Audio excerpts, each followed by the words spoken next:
So I guess I don't need to introduce myself, but this summer as you all know, I was in Christiansburg, and I was the director for Summer Project Youth, which is a summer youth mission project that is housed at Fieldstone United Methodist Church.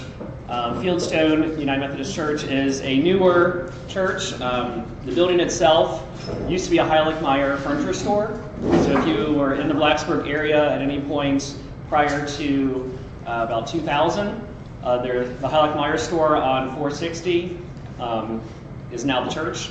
So that church was converted into, the furniture store was converted into a church. So a sanctuary was built in the center of the church, offices and classrooms around the perimeter. So in the front, it still has the big plate windows. That's the windows for the office, so you can't really get away with anything in those offices because anyone on 460 sees it. It's very bright and open, so it's very much a different style of church, which was what its purpose was for the Blacksburg-Christiansburg community. Both Blacksburg and Christiansburg have very traditional United Methodist churches amongst other denominations. And so this was an effort to be a church that was focused primarily on youth in the community. And then their priority when they started was youth, children, and their families. So that was kind of their main focus. And so it's a very contemporary worship setting. There's no windows in the actual sanctuary because it's the interior of the building. So it's very, very dark. They turn the lights very low. It's the band up front type situation. It's a church that's very mission focused in the community. They have about two AA meetings in the building every day. There's a separate entrance for those individuals so they can come and go and not disrupt what's happening in the church part. Lots of other community groups are in and out. So there's a food pantry that serves about 50 people every Friday. So there's a room dedicated to that. And Thursday evening and Friday morning, it's all being set up. And then Friday evening, it's a big production to distribute that, as well as a co-closet as part of that program. So the church itself, when it started, was very oriented to the community and service. And so one of their thoughts was, what can they do in addition to that, kind of during the summer and bringing youth into the community. And so that's when Summer Project Youth was decided to be done. And so it started in around 2004 or so is when the program started. I know a little bit more about the program from its inception because I was serving a church outside of Blacksburg in 2002 when the building was bought and converted. So I actually helped build some of the walls in the sanctuary as kind of a pastor from a church in the community. And so it's kind of interesting that I did that when it started, and then I came back as the director of this program. So just a little bit of background about the church itself. The way I got the job was kind of a very just coincidental thing. I am part of the Conference Council on Youth Ministries, so the Virginia Conference. The United Methodist Church encompasses most of the state of Virginia. I was at a meeting in the spring, in March, and the director, the conference staff person, was saying that this program was looking for a director. And I said, oh, well, what all does that entail? And so that was on Friday night, that discussion was happening. I said, well, is there a job description for this? And he emailed the pastor of the church, who sent it back, forwarded it to me. Monday, when I got back home, I sent my stuff down to the pastor of the church. He called me later. Well, he sent me an email asking if we could talk on Wednesday for kind of an informal just phone conversation. And then after that, he asked me if I could come down the following Monday for an actual interview. And then that Wednesday, I was offered the job. So it was like within 10 days of knowing about the job, I was hired and started pretty much right then after working remotely from here as normal now. So it all was kind of just came together as for me to be able to go to this. So my background, as as many of you know, I went to seminary. I thought I was going to serve churches as a pastor, and I did that for about 6 years in local churches, then 4 years as chaplain up at RMA, and through that period I realized that serving in that capacity is not really what I'm called to do. Working in the church and for the church, yes. Being the pastor and visiting and doing some of those responsibilities is not really where my passion is. But doing work with youth and making sure youth programs are in place, and especially in a residential setting. I spent summers at camp as a counselor and the program director. I've done summer youth mission trips ranging from a week up to 4 weeks long on the same trip. So I've had a lot of experience in those realms, and so this was a good fit for me. Plus, my undergrad degree of hospitality and tourism management kind of does fit in there a little bit. It's not the most resort-like, but it does allow itself to be a place where it's receiving and making sure that things are in place. So for me, it was a really good fit and all work together. So what I wanted to do today was just share a little bit about the projects that we did over the summer. So Project SPY, Summer Project Youth, which I know project is in there twice. That irritates me every time I say it. In reality, you're saying Project Summer Project Youth, and so I've made my peace with that. But I would always refer to it as the SPY program, so I'm not saying project twice, but that's how it's been done, so I can't change that. So it's a week-long mission adventure for middle and high school students and adults. Physically, we are a home repair ministry, making homes safer, warmer, and drier for families in the New River Valley. Spiritually, we seek to be God's hands and feet in the world. Because of God's love for us, we are working to love others in tangible ways. So the program itself invites, as I said, middle school and high school students. We do allow rising sixth graders, which is kind of an a rare thing within mission programs to allow that young of students to come. We only had probably 4 that were that age, because most youth programs don't start until 6th grade, so they're not in the youth programs yet. But we do allow for it, and so our projects are sometimes a little bit simpler than other projects. The one that my church here goes on, you're not allowed to go until you're 14 because of regulations within their program. But we allow for 10-year-olds to come because we will have yard work projects if that's what's needed to have. But safer, warmer, and drier are the 3 areas that we want to focus on to make sure that homes are in a decent living situation, which is, again, another typical mission project focus. They're focusing on those things and not cosmetic type things or just kind of fringe things, but really making it better for the individuals.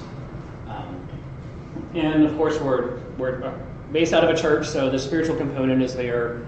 And with that, we had worship services every evening and Sunday morning. So we had a lot of worship throughout the week, as well as morning devotions. So we had lots of time of worshiping God and giving thanks for what we've been blessed with, and kind of allowing us to grow in our faith as we're serving.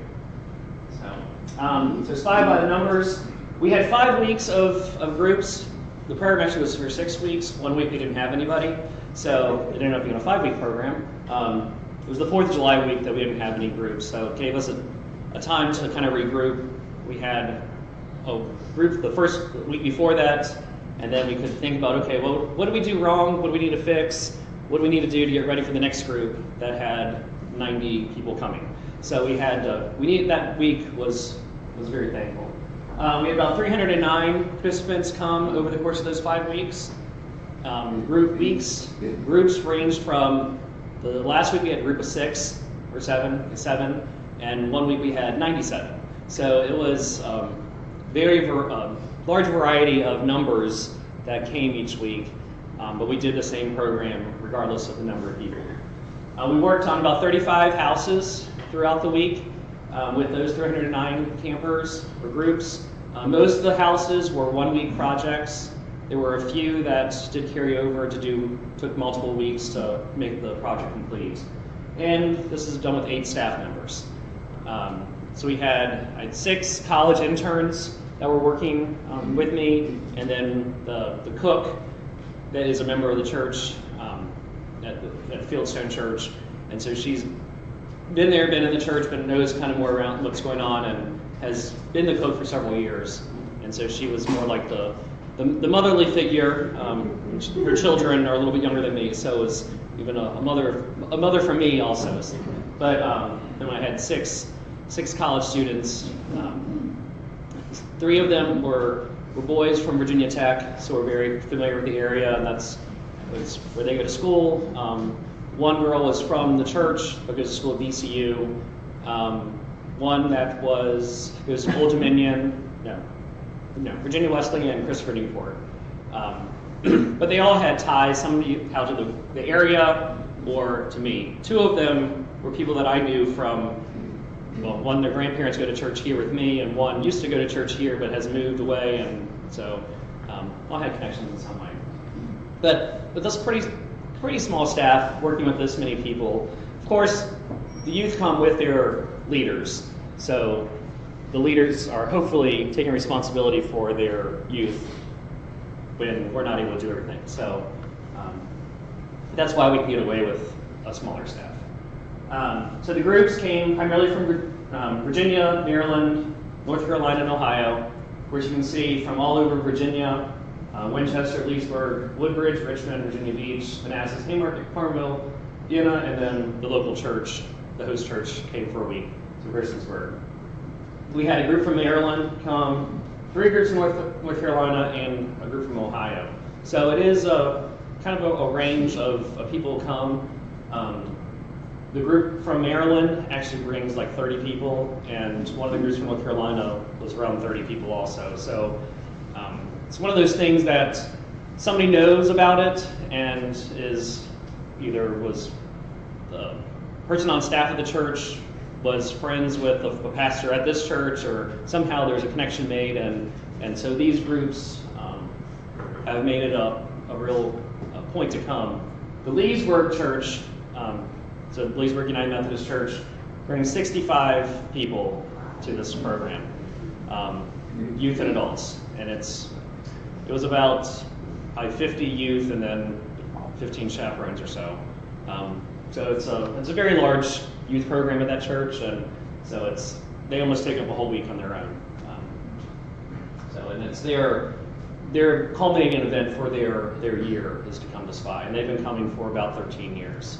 So it does say something about the program that it's something that you want to come back to. So this is our daily schedule from during the week, during the work week. Wake up at 7, breakfast 7:30.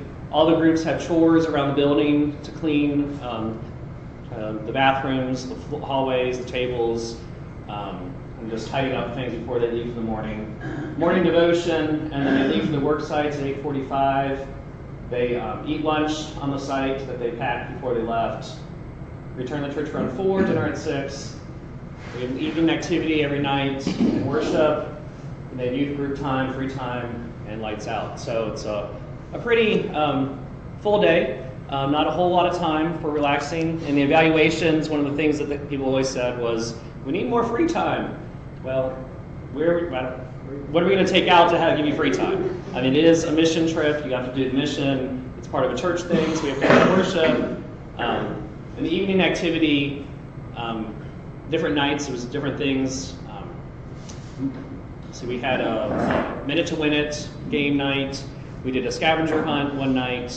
One night we have a cookout, so it's kind of the evening activity and dinner, and a lip sync battle, followed by bonfire and s'mores and so on. So, so we do fun things built in there also. So it's not just working and going to church. So, and then having the free time. So, all right. So. I knew there was music, I just didn't know it was going to come through it.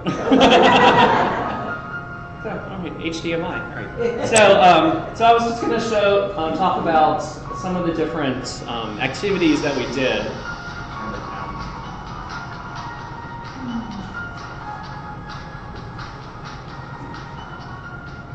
This is actually our theme. Clap during this? This is the theme song from the summer, is what it is.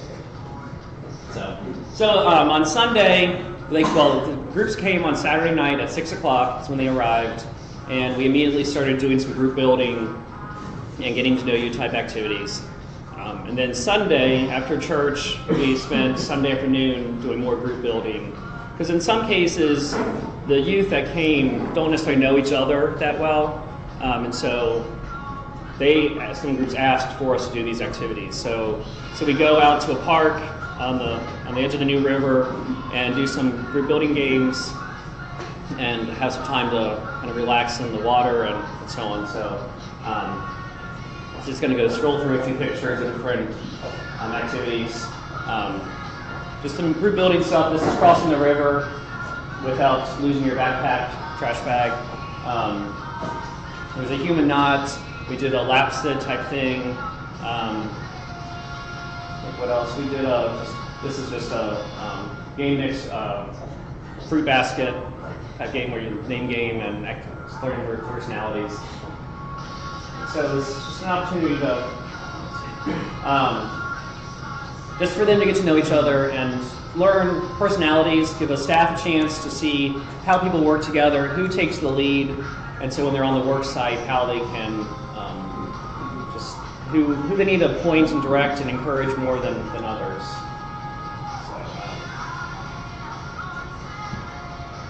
So, this was actually the Saturday night portion when we were inside.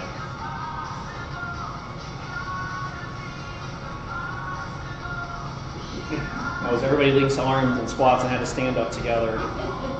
So then they also had time to play in the New River if they wanted to. So it's taking advantage of where we were and what the scenery allowed for them.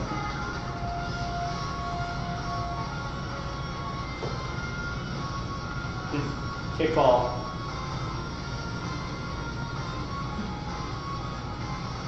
All right, so the work projects, probably about half the projects were decks and ramps.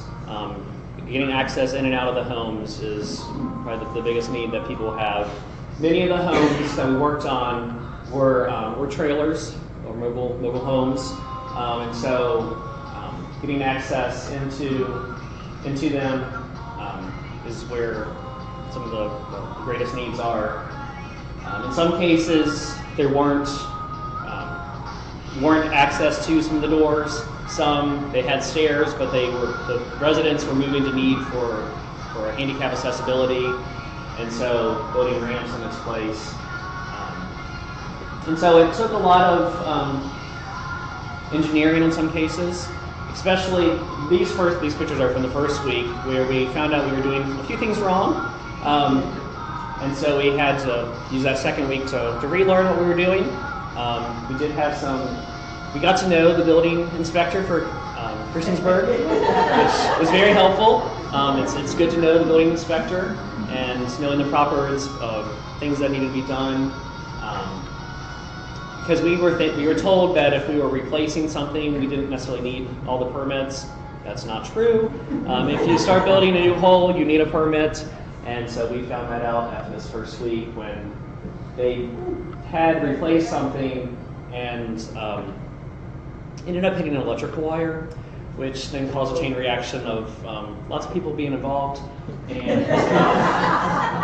And so we found out that we needed to do a little bit more of our homework. Because we were told, I learned a lot about building, and having a construction person to call would have been, I should have picked up the phone and called Chris or something. But every locality is a little bit different also, so it's makes it a little tricky.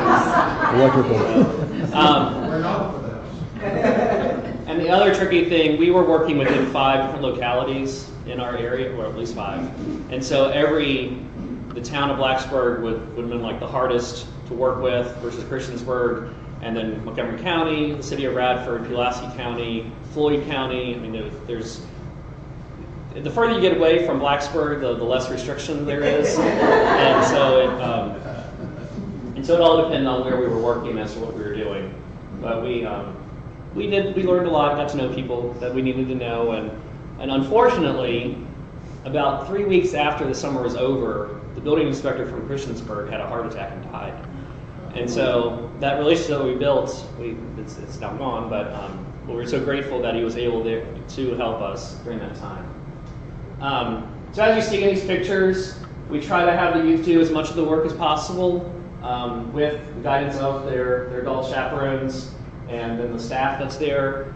The staff that I had were not engineering students from Tech. I had a physics major, an economics major, and a statistics major, and we're the three guys from Tech, and then the one female that was on the construction staff is a environmental science and leadership studies major. So it was not having construction people on the site doing it. So my staff was not necessarily expert on building things. They were there more to make sure they had supplies and assist, and after weeks of doing this projects, they kind of learned what they were doing. So we relied heavily on having adults who did have some knowledge on stuff. But as I said, most of the projects were working on decks and ramps and stairs to get into the homes. So these were just several. We had a little bit of rain issues. It wasn't really. It was pretty dry down there for the summer, so that was nice. But try to give everybody a job throughout on the work site, which is difficult because you're trying to manage the students and make sure that they all are doing something and not having idle hands, which then cause mischief. But at the same time, we're working primarily in trailers, which don't have a whole lot of space, especially when we have the inside projects. So a little bit limited on what all can happen. So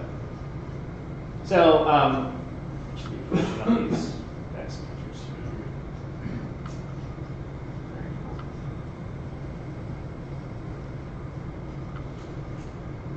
Another hole in the ground. It's a novel thing, even though from week to week they do the same thing and think, oh, look at this. I've already seen that. But, no.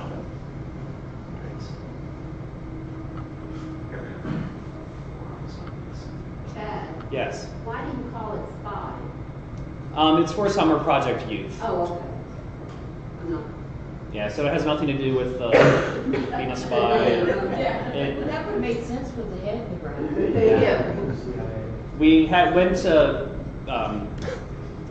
early in the summer. We went to a home to pick up a mattress, and it was actually the pastor of Blacksburg Church was moving, and so he said to his wife, "Oh, a spy truck is here."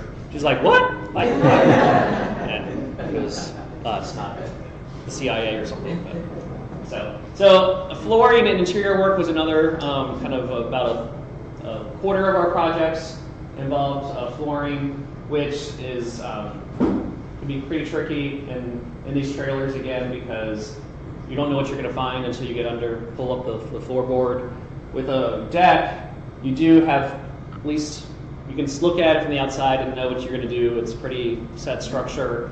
With the flooring, you don't know if it's just the floor that's bad or the joists or what all you're going to find, and trying to get it out and replace things gets a little tricky, and squeezing into tight spaces.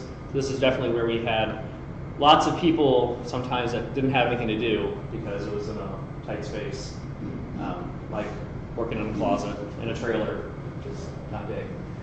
Anytime we pull up carpeting or flooring, we replace it with laminate just to make it a cleaner surface, a smoother, and just to freshen up the space, because carpet, and undoubtedly many of these homes, the homeowners smoked, had animals, just lots of things that the smell gets very ingrained into the carpet and so on. It's definitely a different smell when you walk in, and so we try to freshen that up as much as we can, and doing the carpet laminate would do that. We don't do too much with plumbing or electricity because we don't have licensed people but in that case, they were trying to remove the toilet to work on the floor around it. Something like that was possible. Chad, I realize you might get into this, but how does the program identify the folks who need help? They are, it's word of mouth primarily, and most of them come through the food pantry at the church. And so the relationships are built with them to know that we have the program. A lot of the people are year after year. They this year they have this done, and then next year they ask if they can have this done. We don't do any financial screening. There's not, but it's really, they fill out an application, we go to the house and see if it's a project that we're able to do, and if it meets our criteria of really making it warmer, safer, or drier. There was one home, it was a roofing job that, well, you can see here in a little bit, that we said yes, we would do it, and they did a site visit, but because there's so much, this is actually the house, overgrowth in the back, they couldn't actually see where the real problem was, and so they started tearing out the walls and the roof, because the roof was sagging and causing the floor to collapse in, and just realized that we could not, it was a bigger job than we could really do. And it was one of those times where I had to go tell the homeowner, this is a bigger thing. I've got to call somebody else. And the homeowner said to me, I was afraid you were going to convict my house, not convict. Condemn, that's the word. Condemn my house. This is, I think that's it. I said, I don't have the authority to do that. But it's something we can't do, and so I was looking for other sources to help with the home, and so it was. But it was something that someone had. They knew him. They suggested you ask for help, so he's like, okay, and we tried, and we couldn't complete it. But there's no financial requirements. It's really just making sure that seeing if it's a project that we can actually do. But it's word of mouth and filling out application. So these were all some outdoor roofing projects. This was actually like more on an outbuilding. A lot of the trailers have what's called Cool Seal, which is a roll-on kind of paint-like surface that kind of seals the roof so they don't leak through. And that was one of the projects for a number of the houses. We had to do that. This is actually at the Wesley Foundation at Virginia Tech, just helping out doing some other things. I think it's this group. There's a face of a little girl that sees her new room. I think something was, I'm not exactly sure what happened there. But a variety of projects. We also saw some yard work in that one. So if we have like a more middle school group, they can do more of the yard work type stuff, stuff that's on the ground and doesn't take a whole lot of skill. So evening activities and worship. They said here's our Minute to Win It game. Most of the pictures are from Minute to Win It. So that was the most kind of animated type thing. But they're silly, easy games. We're not necessarily easy. This is one that using chopsticks to pick up Cheerios and remove them from a bowl. Dipping the head in is Vaseline on your nose, dip it in to get cotton balls and move them to another location. We had a Skittles kind of throw. I think this is part of the scavenger hunt what this picture is. In the scavenger hunt, they had to get group pictures with the sunrise or on a rock, or this is, I think in the mall, they had to like put shoelaces on somebody. There's a picture of the sunset. There's going to be one that's proposing to some random person. So this adult leader's proposing to the police officer. I don't think he said yes, but but the idea with our scavenger hunt was we didn't want to just have landmarks in Blacksburg because of like the Christiansburg group would know